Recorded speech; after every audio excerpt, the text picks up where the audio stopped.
ನಮಸ್ತೆ ಸ್ನೇಹಿತರೆ. ಇದು ನಮ್ಮ ಮೆಣಸಿನ್ಕಾಯಿ ಗಿಡ ಅದು ಅಪ್ಡೇಟ್ ಕೊಡೋಕ್ಕೆ ವಿಡಿಯೋ ಮಾಡ್ತಿರೋದು. ಮುಂಚೆ ನಾನು ಹೇಳಿದ್ದೆ ಇದು ಎಲೆ ಎಲ್ಲ ಮಡ್ಸ್ಕೊಂಡ್ಬಿಟ್ಟಿದ್ದು ಬಿಸಿಲಿಗೆ ಅಂತ ಹೇಳಿಬಿಟ್ಟು. ಈಗ ನೀವು ನೋಡ್ಬೋದು ಇಲ್ಲಿ ಎಲೆ ಎಲ್ಲ ತುಂಬ ಚೆನ್ನಾಗಿ ಬಂದಿದೆ. ನಾವು ಮುಂಚೆ ಇಲ್ಲಿ ಮೇಲೆ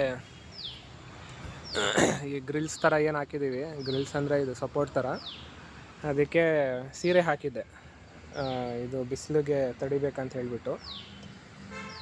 ಬಟ್ ಇವಾಗ 3-4 ದಿನದಿಂದ ಮಳೆ ಬರ್ತಿರೋದ್ರಿಂದ ಮಳೆ ನಿಲ್ಲೋವರೆಗೂ ತೆಗ್ದಾಕ್ಬಿಟ್ಟಿದ್ದೀನಿ.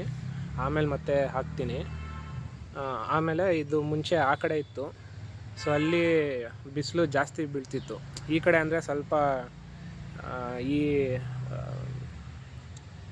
ಬಳ್ಳಿ ಗೆಣಸು ಇದೆಲ್ಲ ಅದರದ್ದು ಒಂದಷ್ಟು ನೆರಳು ಆ ಥರ ಎಲ್ಲ ಬೀಳುತ್ತೆ ಅಂತ ಹೇಳಿಬಿಟ್ಟು ಈ ಕಡೆ ತಿರುಗಿಸಿಟ್ಟಿದ್ದೀನಿ. ನೋಡ್ಬೋದು ತುಂಬ ಚೆನ್ನಾಗಿ ಎಲೆ ಎಲ್ಲ ಓಪನ್ ಆಗಿದೆ ಆ್ಯಂಡ್ ಚೆನ್ನಾಗಿ ಡೆವಲಪ್ ಆಗ್ತಿದೆ. ಇದು ನಿಮ್ಮ ಜೊತೆ ಹಂಚ್ಕೋಬೇಕಿತ್ತು. ಧನ್ಯವಾದಗಳು.